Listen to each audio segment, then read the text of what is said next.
দীপাবলি এবং কালী পুজো সবাইকে শুভেচ্ছা। মা দুর্গাকেও বলেছিলাম, মা তোমার ত্রিশূলটা এই বাংলায় প্রচুর ধর্ষক বেড়ে গেছে, কোনো বোন কন্যা সুরক্ষিত নয়। এই ধর্ষকদের শেষ করার জন্য মা কালীর খড়গটাও লাগবে, ওই প্রার্থনা করছি। অভয়া থেকে দুর্গাপুর মেডিকেল কলেজ, আমাদের কোনো মেয়ে কোনো বোন এই বাংলায় সুরক্ষিত নয়। মা দুর্গার ত্রিশূল আর মা কালীর খড়গটা লাগবে এই ধর্ষকদেরকে শেষ করার জন্য। এই প্রার্থনাই মায়ের কাছে করছি। পুলিশ মন্ত্রী মুখ্যমন্ত্রীকে রাজ্যে রাখবেন কিনা, কারণ মানুষের কাছে একটা বড় সুযোগ আগামী কয়েক মাসের মধ্যে আসছে। সেই সুযোগটা মানুষ যদি কাজে লাগান, তাহলে অন্তত যোগী আদিত্যনাথ যেভাবে মহিলা সুরক্ষা দিচ্ছেন, আমরাও এই রাজ্যে সেটা দিতে পারবো। আপনারা যেরকম এসআইআর হোক সেটা যেরকম নির্বাচন কমিশনের কাছে দাবি করছেন, পাশাপাশি তৃণমূলের নেতারা হুমকি দিচ্ছে এসআইআর হলে কেউ বলছে লন্ডভন্ড করে দেবে। ইলেকশন কমিশন বুঝে নিবে, আমাদের দায়িত্ব নজরদারি চৌকিদারি করা। নন্দীগ্রামে বাংলাদেশের মহিলা ধরা পড়েছে, আমরা তো কোনো ভারতীয় মুসলিমকে নিয়ে বলছি। নন্দীগ্রাম 1 নম্বর ব্লকের ভোটার তালিকায় বাংলাদেশ থেকে মেয়েদেরকে পটিয়ে নিয়ে এসে এখানে দ্বিতীয় বিয়ে তৃতীয় বিয়ে করে রেখেছে। প্রাথমিক ভোটার তালিকায় নন্দীগ্রামের লোক জানেই না, এরা শান্তিতে আছে, যাচ্ছে, খাচ্ছে। এখানে বাংলাদেশি মুসলিমদেরকে অনুপ্রবেশকারীদেরকে দিয়েছে। আপনার বর্ডার ডিস্ট্রিক্ট নয়, নন্দীগ্রামের কোনো এলাকায় বাংলাদেশ বা পূর্ব মেদিনীপুরের বর্ডারে নয়, এইখানে ঢুকিয়ে দিয়েছে। বুঝতে পারছেন কি বিপজ্জনক? আমরা কেন ভারতীয়দের নিয়ে চলবো? আমার রেশন কেন ও খাবে? আমার জমি কেন ও নিবে? আমার ধর্মে কেন ও হাত দেবে? আমার ভোট ও কেন দেবে? বিদেশি লোকেদের ভোটে কেন আমি এমএলএ হব? বিদেশি লোকেদের ভোটে কেন মমতা ব্যানার্জি মুখ্যমন্ত্রী হবে? বিদেশি লোকেদের ভোটে কেন মোদিজি প্রধানমন্ত্রী হবে? ভারতীয়রা করবে লড়াইটা, ভারতীয়দের সঙ্গে অভারতীয়দের। দাদা একটা প্রশ্ন, সেটা যে ময়নার যিনি বিধায়ক অশোক দিন্দা কালকে বিজয় সম্মেলনে অংশ নিয়ে বলছেন যে 26 সালে তিনি প্রার্থী হচ্ছে প্রায় 90.99% নিশ্চয় ওনার ইচ্ছা আছে, উনি বলেছেন। কিন্তু দল যখন অফিসিয়ালি ঘোষণা করবে তিনি প্রার্থী হবেন। তিনি তো অ্যাক্টিভ এমএলএ, এলাকায় থাকেন, কাজ করেন। তিনি বলতেই পারেন আমার পারফরমেন্স আছে, অ্যাসেম্বলিতে পারফরমেন্স আছে, সাসপেন্ড হয়েছে। এটা তো ঘোষণা করা নাই। আমি তো আশা করতেই পারি দল আমাকে মনোনয়ন দেবে, খারাপ কিছু বলেননি তো। তিনি পাশাপাশি কর্মীদের বার্তাও দিচ্ছেন সংগঠিত হয়ে চাটাই বৈঠক আমি কোনো ওই পয়েন্টে ক্লিয়ার করছি, উনি অ্যাক্টিভ এমএলএ, মানুষের সঙ্গে থাকেন, উনার এলাকায় বিধায়কের অফিস রয়েছে। কিছুদিন আগে সরকারকে উনি বলেছিলেন রাস্তা সারাতে, সারাইনি বলে নিজে কোমরে গামছা বেঁধে মাথায় ঝুড়ি দিয়ে রাস্তা সারিয়েছেন। বিধানসভায় প্রত্যেকটা অধিবেশনে আমাদের সহযোগিতা করে, উপস্থিত থাকে।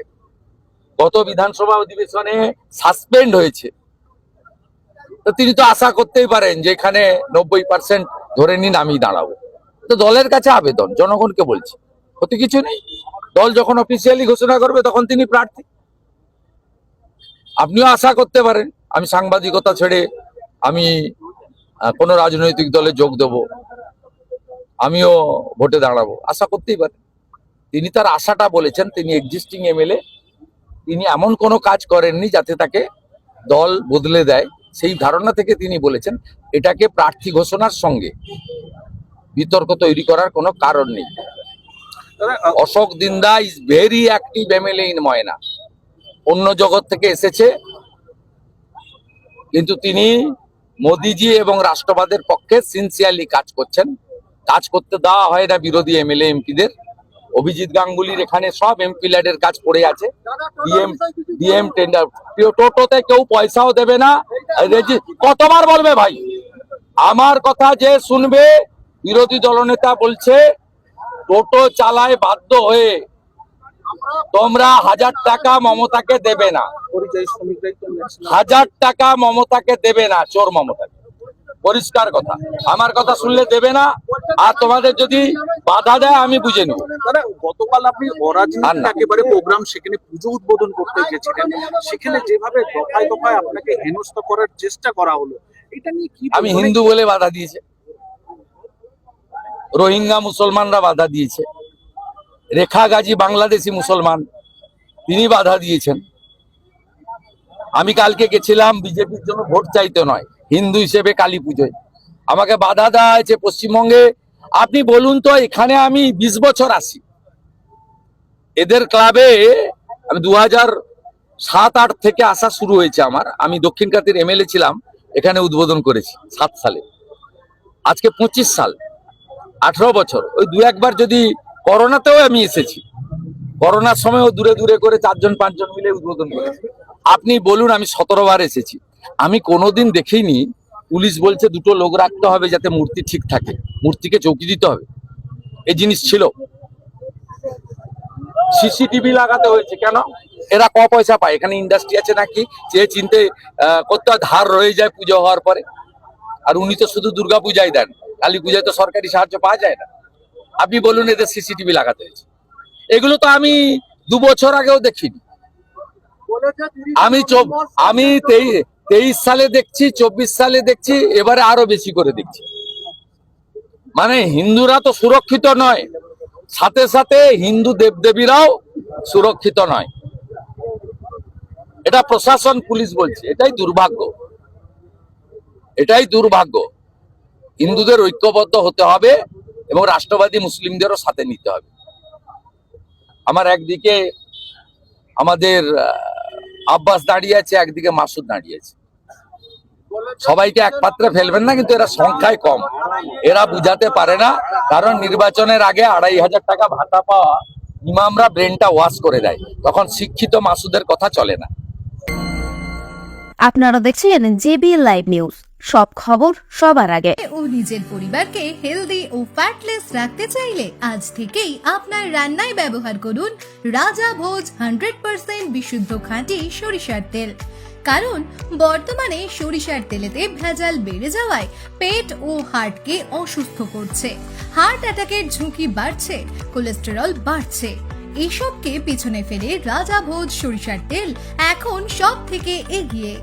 রাজা ভোজ সরিষার তেলে ঝাঁঝ কম, কারণ এই তেলে কোনো কেমিক্যাল ও ভেজিটেবল ও রাইস অয়েল ব্যবহার করা হয় না। সম্পূর্ণ ভেজাল ছাড়া বিশুদ্ধ খাঁটি হিসেবে স্বীকৃত এই সরিষার তেল। তাহলে আজই ঘরে আনুন রাজা ভোজ সরিষার তেল এবং পেট ও হার্টের সমস্যা থেকে থাকুন নিরাপদ। ডিস্ট্রিবিউটরের জন্য যোগাযোগ করুন 7013725556 এই নম্বরে। রাজাভোজ ব্র্যান্ডের সরিষার তেল 100% বিশুদ্ধ। এখানে 0.001% ভেজাল মেশানো নেই। যদি কেউ এখানে ভেজাল প্রমাণ করে দেয়, আমার কোম্পানি 5 লক্ষ টাকা দেবে। বিসরকার জহুরিতে ধনতেরাস ধামাকা। এই সুযোগ 10 থেকে 20 অক্টোবর পর্যন্ত পাবেন খবরের কাগজে প্রকাশিত দরে সব থেকে কম দামে ব্র্যান্ডেড হলমার্ক সোনার গহনা। সোনার গহনার প্রতি গ্রামে ফ্ল্যাট 300 টাকা ছাড়। সোনার গহনার মজুরিতে থাকছে 20% পর্যন্ত ছাড়। হীরের গহনার মজুরিতে 50% প্লাস 50% ছাড়। পুরনো সোনার গহনায় 100% এক্সচেঞ্জ মূল্য। এছাড়াও থাকছে কেনাকাটায় গোল্ড কয়েন ফ্রি। বি সরকার জহুরি, চণ্ডীপুর, এগরা, কাঁথি ও তমলুক। স্বাদে আহ্লাদে উৎসবের ছন্দে এখন আপনার প্রতিটি স্বাদের মুহূর্তই কাটুক দ্য গ্র্যান্ড চয়েস রেস্টুরেন্টের সাথে। এখানে পাবেন ইন্ডিয়ান থেকে চাইনিজ, মোগলাই থেকে ইতালিয়ান সহ নিত্য নতুন সমস্ত রকমের জিভে জল আনা লোভনীয় আইটেমের সমাহার। এমনকি তমলুক পৌরসভা এলাকার মধ্যে কোন রকম ডেলিভারি চার্জ ছাড়াই খাবার সরবরাহ করি। The grand choice restaurant 100% fresh ও হেলদি খাবার উপভোগ করতে চলে আসুন এই ঠিকানায়। চক কামিনা, তমলুক, পূর্ব মেদিনীপুর। তমলুক, পূর্ব মেদিনীপুর। আমাদের মোবাইল নাম্বার 8293070075 অথবা 9679373535। মেচেদায় সামন্ত অ্যাপার্টমেন্ট ফ্ল্যাট বুক করলেই ফ্রিজ ফ্রি। এই অফারটি 22 সেপ্টেম্বর থেকে 21 অক্টোবর 2025 পর্যন্ত। G+4 2 BHK অথবা 3 BHK স্বপ্নের শহর মেচেদাতে সামন্ত অ্যাপার্টমেন্ট। হাতের কাছে rail station, central bus stand, বাজার, nursing home, park, school, lift, car parking, 24 ঘন্টা বিদ্যুৎ পরিষেবা, 24 ঘন্টা সিকিউরিটি।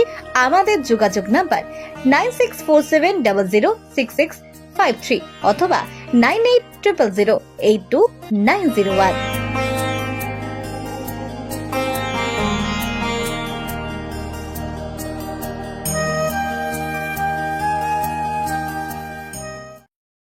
বন্ধ্যাত্ব কোনো অভিশাপ নয়, এটি চিকিৎসার মাধ্যমে নিরাময় সম্ভব। পূর্ব মেদিনীপুরের সর্বপ্রথম টেস্ট টিউব বেবি সেন্টার এখন তমলুকে। যোগাযোগের ঠিকানা উত্তরণ ইনফার্টিলিটি ক্লিনিক প্রাইভেট লিমিটেড, ওদুম বসান, আদি মোহিনী মোহন কাঞ্জিলালের পাশে গলিতে। যোগাযোগ 9679225556 এই নম্বরে।